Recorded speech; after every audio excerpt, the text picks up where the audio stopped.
Bonjour et bienvenue, nous sommes ici pour lancer le concours Tous en scène, un concours vidéo pour réfléchir à l'inclusion des personnes en situation de handicap. Un sujet qui ne cesse de progresser dans notre société et c'est bien entendu tant mieux. Les associations, les institutions officielles et bien entendu les entreprises, tout le monde s'y met. Alors nous sommes ici pour évoquer la 8e édition du concours Tous en scène qui nous permet de découvrir chaque année des petits films de 3 minutes maximum qui traitent avec impertinence justement du sujet du handicap, impertinence, émotion, humour. Alors pour lancer cette 8e édition de ce concours assez unique, je dois le dire, j'ai la joie d'accueillir autour de moi Audrey Tourde, DRH du groupe Richemont, le luxe, dont la marque iconique, si je puis dire, c'est Cartier, hein, mais bien d'autres marques. Évidemment, on ne va pas toutes les citer parce qu'elles sont nombreuses. François Garot, vous êtes en charge de la mission RSE auprès du COMEX de Generali, un assureur. Vous êtes également président de la commission développement durable à la Fédération française de l'assurance. Absolument. La FFA. Et bien entendu, à nos côtés, avec nous, comme toujours dès qu'il s'agit de Tous en scène, Christian Grappin, vous êtes directeur de Tremplin Études Handicap, l'association Ombrelle qui accueille ce concours, et bien évidemment président de Tous en scène. Afin d'y voir un peu plus clair, 2 mots sur Tremplin et le concours. 2 mots, c'est toujours trop court pour parler de tremplin. C'est vrai. Mais tremplin, c'est contribuer à la réussite académique des collégiens, des lycéens et des étudiants qui sont en situation de handicap et contribuer aussi avec un réseau d'employeurs partenaires à leur insertion professionnelle. Oui, c'est vrai, ça fait longtemps déjà que vous accompagnez, leur donner confiance, leur dire c'est possible. 27 ans. Maintenant. C'est un combat de longue haleine, j'ai envie de dire, quand on est sur ces sujets. C'est un combat, mais que connaissent bien les entreprises, de longue haleine, permanent, et qui ne demande pas, à un moment donné, de relâcher. C'est permanent. Une des actions phares de Tremplin, c'est le concours Tous en scène. Un mot avant de voir quelques images. Ben oui, Tous en scène, c'est une idée que nous avons eue en 2012 pour les 20 ans de Tremplin.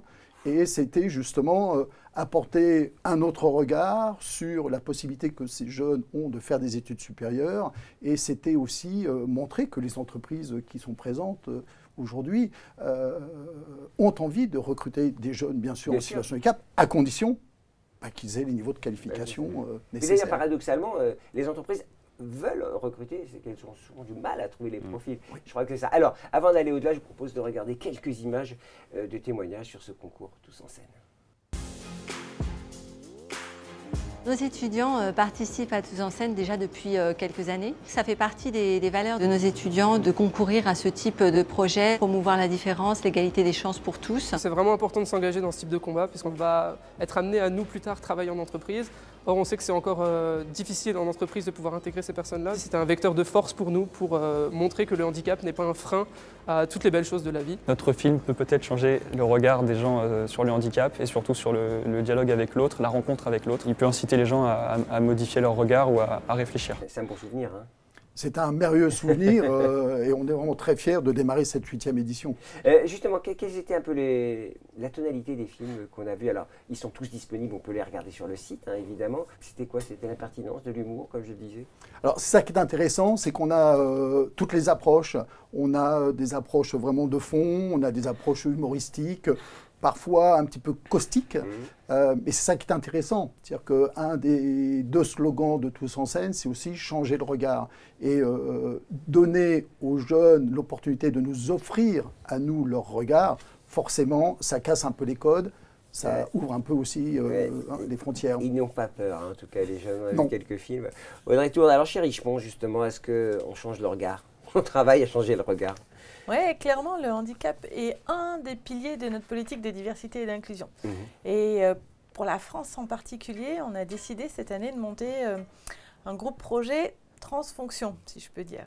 Dans ce groupe projet, aujourd'hui, c'est clairement pas la DRH qui l'anime, mais ce sont des personnes opérationnelles et entre autres des jeunes qui ont pris le sujet du handicap pour nous, qui nous ont amenés à approcher Tremplin et Christian pour se dire comment on communique mieux sur le sujet du handicap dans l'entreprise, à la fois pour inviter des collaborateurs qui pourraient être en situation de handicap mais qui n'osent pas le dire. Donc donner la liberté, je dirais, à nos collaborateurs de s'exprimer et puis aussi nous mettre dans une dynamique de recrutement. Est-ce que vous partagez le constat de Christian qui disait finalement au fond des entreprises, y compris le luxe, qui sont des secteurs de rêve, ont aussi du mal à recruter des talents? de manière générale, le luxe a du mal à recruter des talents, mais la France, probablement, le monde de l'entreprise, sur certains métiers en tous les cas, a du mal à recruter des talents. Et alors quand il s'agit d'aller recruter des personnes en situation de handicap pour nous rejoindre, en effet, c'est compliqué. Encore plus, c'est encore plus compliqué. Très clairement, on en discutait avec Christian, aujourd'hui, on a plutôt des collaborateurs qui nous ont rejoints, et parce que la vie est parfois pas linéaire, hein, se sont retrouvés en situation de handicap au cours de leur vie, soit définitivement, soit temporairement. Et c'est à ce moment-là qu'on a eu besoin de les accompagner de façon plus poussée. Alors François Garot, vous aussi, hein, ça fait longtemps que vous travaillez sur le sujet également. Le constat est partagé aussi sur la difficulté de trouver des talents et peut-être de changer le regard. Le constat, il est parfaitement exact. Hein. La difficulté sur les métiers en tension, en particulier en assurance, c'est compliqué. Ça, c'est le premier point. Et donc, tout ce qui va faire pour améliorer l'insertion, d'abord au niveau académique, ça va dans le bon sens. Ça veut dire qu'on a mis en place des processus qui neutralisent ou qui atténuent effectivement la manière dont les gens seraient amenés à cohabiter, coopérer avec des personnes en situation de handicap visible. Ça, c'est très facile, on sait faire.